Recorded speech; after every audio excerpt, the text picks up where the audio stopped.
Attention! This is Sergeant Slaughter, and I am once again coming to you with a message for all Americans.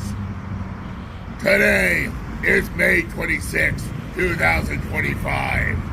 Today is Memorial Day, and I wanted to give you a message that my leader, General Abernathy, once gave. You would know him better as General Hawk, leader of G.I. Joe. As you can see behind me, I am currently stationed at a railroad crossing. These incredible, powerful tracks carry so many people as well as cargo from state to state.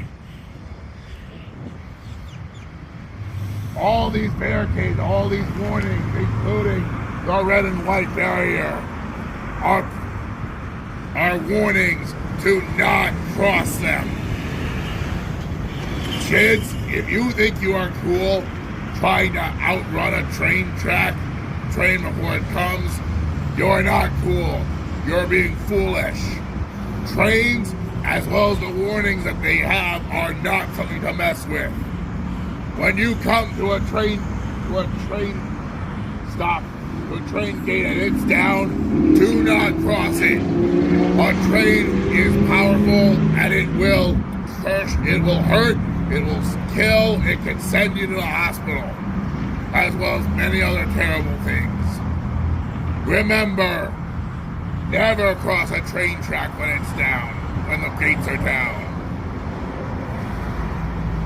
Now you know, and knowing is half the battle.